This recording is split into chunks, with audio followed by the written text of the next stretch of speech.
Hey everyone, it's Dovi Lemmer. Welcome back. We're going to be going into the conversation of motivation. We need motivation to go and do anything.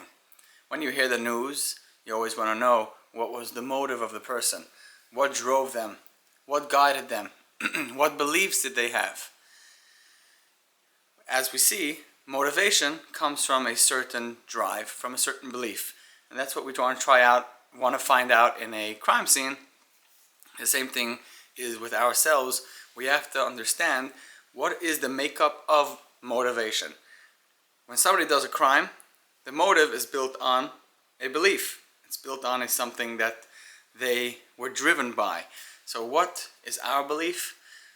How do we drive that belief and turn it into motivation to go and take over the world and make it happen?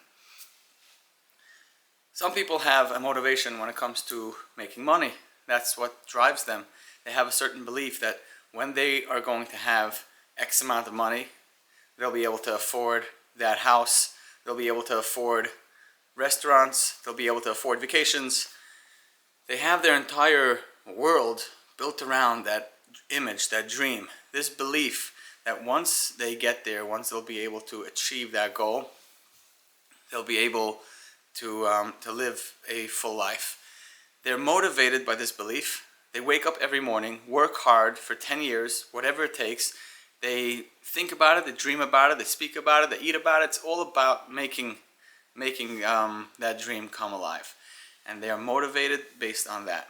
Some people are motivated by the fact that they want to do it for their kids. They say, me personally, I wouldn't want to work so hard. I would prefer to have a leisure lifestyle where I get to wake up at a conservative time and have my coffee, schmooze with friends, go get some work done, learn a little bit. Especially when you live a religious lifestyle, there's so much more that you could do with your day that you feel it would be so much better if I could use my day spending it doing the things that I really love to do. Spiritual means even with a hobby, which is just dealing you and your heart, but even going even higher with learning and connecting, being one with Hashem, with a God, and being connected completely. And we want to live that leisure lifestyle, but what motivates us? We do it for our kids. We do it because we believe that our kids are going to look at us some way. Our kids are going to judge us at some point, and people do it because other people judge them. But the ultimate judge to someone is really their own kids. The ultimate judge of course, naturally in this world. Thinking about other people, what are other people going to think about me? They don't really know you. Other people don't really know you. They see you throughout your day. You believe that they think about you more than they actually do. But when it comes to kids, as you grow up, they try to emulate you. They try to become you. And when they see that there's a lot of sadness going on in your life, they start noticing those patterns as they grow up. It starts playing around. It's like, hey, you know what? Maybe I do have to be a little bit more motivated, because I believe that if my kids are going to see me a certain way, they're going to end up becoming such people. I don't want them to follow me and emulate my path because they think that I am great. Even though they know that my actions aren't, they'll end up by default falling into that path. And I don't want that. I'm doing it because I don't want my kids to judge me, and because I know what they're going to do with that judgment. And we're motivated by that. And so that's a certain belief that builds up a certain motivation for us to go and work, become successful, do something good in our life, have something under our belt so we could show for ourselves. And we seek to accomplish for the sake of being recognized. So that's a little bit more. Earlier we spoke about being recognized just by having money, having that comfortable lifestyle. But then it goes even deeper when somebody just wants to be accomplished, he wants to reach that goal, because there's another motivation. Yes, it is still an external motivation, but the belief is deeply internal. The belief is something very, very deep within, rooted deeply within. But then we move on to the next highest level of motivation. The highest level of motivation comes from the person themselves, from within.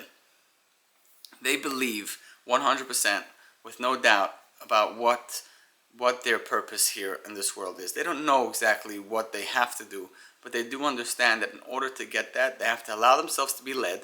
They can't decide and be angry and be uptight about every movement in their day. They have to allow the day to happen to them, which means giving over control, getting out of the driver's seat and saying, Hashem, God, please take it over from me. I want you to lead me. Like I want the people I meet, the things that come up, the songs that are played in the mall, all these things, the conversations people are having a table away from me.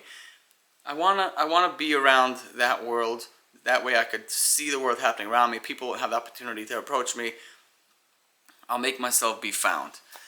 And on the other hand, I also want to have the life where I could be connected to Hashem, where I could be completely one with Him, where every minute spent is spent properly, where I'm thinking about Him and I'm moving towards that ultimate goal of just connection, which is, there's no goal. It's not like I'm going to get there and then I'll be able to tell you, because every day, every Shabbos, every tefillah, every mitzvah that one does has its own feeling. It has its own level that we reach, and each time is special on its own. It's not like, oh, I need to make it better than last time. Last time I went to restaurant A, it was 5 stars. Where can I go? Is there a restaurant B that's going to be able to make my desire feel even deeper? When it comes to spirituality, when it comes to Ruchnius, you don't have to top the previous record. All you have to do is get to it. Allow yourself to be pulled in. Allow yourself to be led. But then, again, you have to be present. You can't just be led and you're just like a feather in the wind. You have to actually go along with the wind. Travel in a certain direction, but allow the wind to carry you. Don't just, it'll be like in a wingsuit or something. That's basically the closest mashal that I have right now. You want to be able to let go and still be in control, and that's emunah and bitachon. That's where we find ourselves in the greatest belief possible. The greatest belief is that nothing could hurt me in this world. There's nothing, nobody in this world that takes the place of Hashem. Nobody in this world takes a place above any other human. We are all humans, and we all have our time to spend. Some people will spend it wisely and smartly. They'll use every minute, and they'll become rich and successful in business. Some people are going to use it wisely, and they'll be rich and successful in knowledge. They'll be scientists. They'll be economists, or they will be scholars. They'll be able to understand things because they've been sitting and laying and dreaming about it for years. They've been in it just non-stop. So yes, naturally everything they're going to think about is going to be attached to this one thing that they're busy with. And this is the emunah that we're trying to get to Hashem, that we live with Him completely, so that whatever we look at, we should have that thought. Much like a contractor who's been building buildings for 20 years. When they walk by a site and they see a truck delivering, they could tell you exactly which truck they would have used and which company they would have used, what's wrong with every one of these workers, and which shoes they should be wearing. There's so much that could connect them and make them think differently. When they see the windows being installed, they'll be like, who did they use? How much did they pay? Oh, I would have used something else. Everything connects them. Every time you pass something that reminds you, something that associates with the thing that you are in love with, you will be reminded.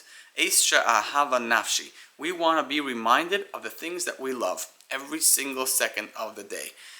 That's how we reach true presence. If you want to be connected to Hashem throughout your day and not fall in your addictions, not fall in your weaknesses, you need to find ways to remind yourself of the things that you love. Eis she'ahava nafshi. You want to walk by the construction site and be like, wow, this is my playhouse. This is my backyard. And that's when we live with emunah, when we live connected to Hashem, and we create our motivation based on Him.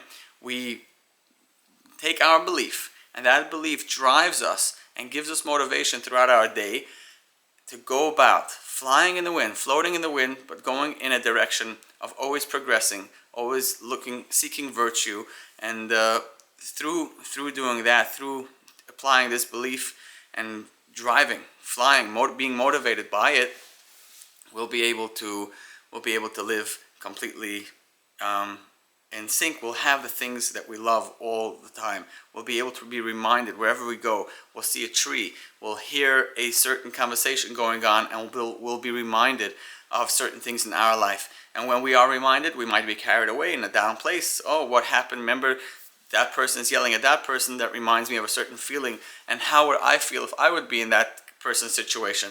How would I feel if I would be the one being yelled at? How would I feel if I'm being the one yelling? And you connect to that thing, and then you're like, you know what? This is part of the world that Hashem created. He wants me to see this because He wants me to learn how to forgive. He wants me to learn how to be better and calmer. And this is the place that we love. This is the thing that we want to be busy with all day long. We want to be calm. We want to be happy, content, and direct, understanding that in every second of my day, I'm fulfilling a certain purpose. And I don't want to waste any second of this. So whenever I have a bad thought, whenever I have something that takes me down or takes me away from Eisra Hava Nafshi, whenever I have anything that takes me away from focusing on Hashem, I will immediately look to be able to find something within my story or something about this current minute that would make me focused again. Imagine like this: if you're in the middle of Shemona Esrei, you're saying Re'ena, right? You're davening, and you realize while you're saying Re'ena that you're still thinking about the sins that you've thought about when you said Slach Lanu. You're like, you hit Slach Lanu, you thought about a sin or two that occurred, that you went through, and then you're up to Re'eh, and you're still thinking about that sin. And suddenly you're already 3 layers down, like, I sinned, now there's no way back for me, and whatever, but the next thing you know, you're already done the bracha of Re'eh. So it's at that moment that you could say, I could figure out what's bothering me, or I could say, you know what, I'm not going to stay stuck on this right now. I know I would like to. It would be a good idea if I do take it apart. But right now, I have a destination that I want to get to. And that destination is to have thought, to be thoughtful with every word of Shemona Esrei. I want to appreciate every word. And I want to enjoy the script that was put in front of me. Not just enjoy it, I want to speak it and feel it. And if I'm going to get stuck on this, I'm changing the dynamic of my tefillah. So I'm not going to get stuck on it right now. Maybe if I'll have another chance, I'll be able to do it. I'll sit down throughout the day. I'll sit down on my couch and I'll contemplate it. But for right now, I have to continue. And that's where you're motivated by the what you're going to be getting next. It's just like someone's reading a letter to somebody else, and in the middle of the letter they bring up a story that makes the other person like tear up. And if that would be where the listener stops, they would just cry for the rest of the day, because that's where the story ends. That's what the conclusion led to. But if you only allow the reader of the letter to continue, within 2 minutes you'll be laughing, because the conclusion is going to reach something else. We have to allow ourselves to go through the narrative. We have to start, we have to go through in order to get to the end. Not that we have to get to the end, but we want to get through the whole thing. If we get stuck too many times, we're just going to end up making loops and loops, as we spoke about many times. We end up getting stuck in certain places, and we won't remember how to get out. We want to live with Eisha Hava Nafshi. We want to live with the thing that makes us happy. And if we're davening Shemona Esrei and we realize that we got stuck, what we do is, right now, what's my task right now? What's the task in front of me? My task is to finish Shemona Esrei. So I'm going to do that with the most thoughtfulness that I can. I'm going to finish this bracha Re'eh, wherever word I'm up to. If I'm starting Rifa'enu already, I'm just going to stop over there and I'll look Rifa'enu. Please heal us, Hashem. Hashem, you are the greatest. And you continue from there, you say one word at a time, and you think about the meaning of the word. And that's what we do with our life as well. If we get stuck anywhere and we're like, okay, what's the task on hand? Is the task on hand right now to stay stuck? Or is the task on hand to be successful? Is my task on hand to spend time with Hashem right now? Is my task on hand to do it for my children? Who cares what the motivation is? If you have a certain motivation, if you have a certain drive to reach a certain goal, you have to stop whatever you're doing and ask yourself What I'm doing right now part of the task, or is this getting stuck? And if it's not, if it's just getting stuck and you want to continue on your task, you just say, hey, I got it. This second, from now on, focus, we're back on track. We're going back on track because that's what we want to get to. When we use our beliefs, when we connect our beliefs to our life, we don't just believe something, but we actually live our belief. We actually walk around thinking about it, looking for it, seeking it out. It becomes a task of our life. It becomes a mission that we can't be taken away from. And if we do get stuck, at some point we have to find ourselves a way to get back. And that's what Shabbos is about. Shabbos and any other mitzvah, to be precise, is meant for this. It's meant for you to be able to get back on track.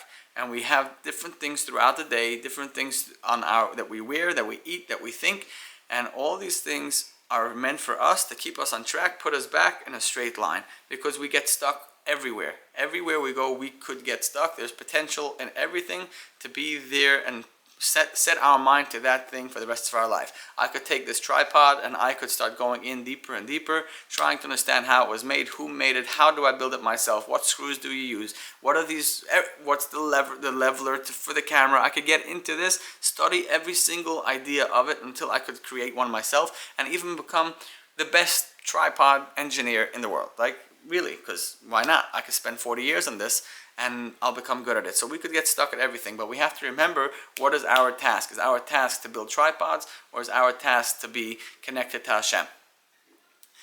Part of being connected to Hashem is understanding that throughout life we have 24 hours every single day, and it's a long time. The days are long, but the years are very short. We're going to be turning around and be like, wow, how did I get here? It's my birthday again. I'm reaching this, like the cycles are going quicker and quicker as I turn around.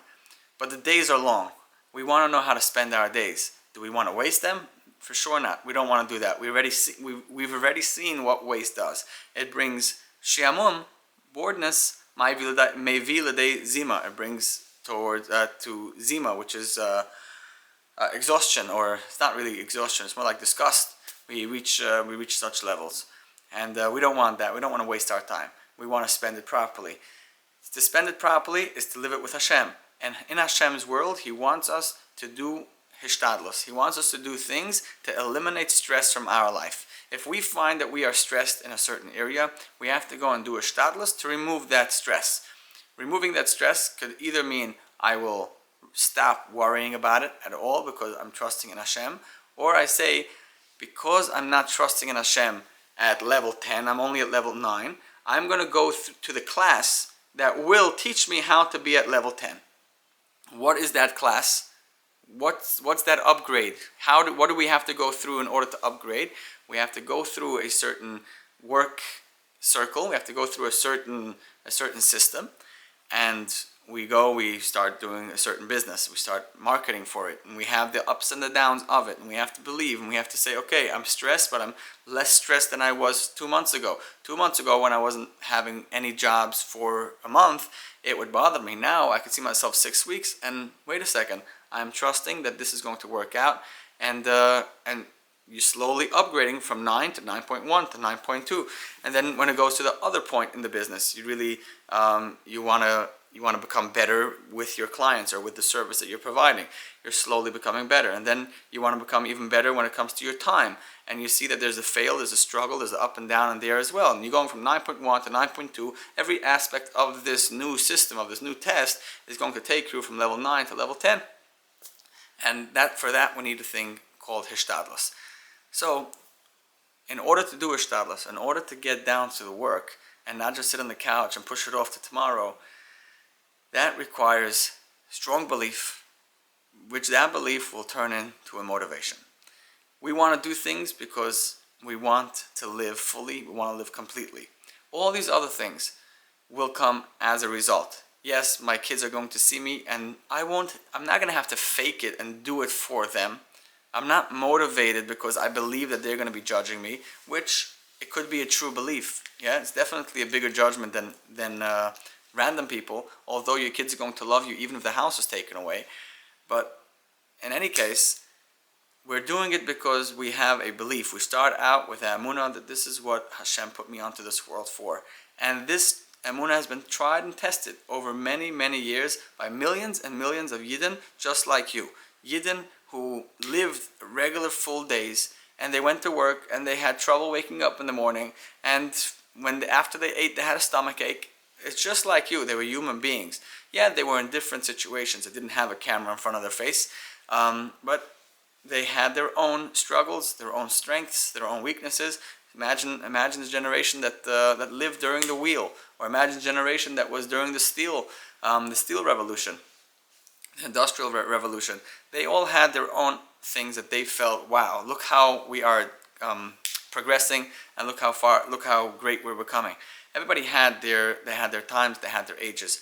But we're not doing it for that. We're doing it for the belief. We're doing it for a great belief in Hashem, and we're starting with that. So anything that comes up along the way, anything that's going to come up for my kids, it's going to happen automatically. For my vacations, it'll happen automatically, because my motivation is to be at peace wherever I am. So I don't need anything else besides for peace, and peace includes everything. So that means I don't need anything, which means that's enough. I am ba'anava. I'm humble. I don't need anything.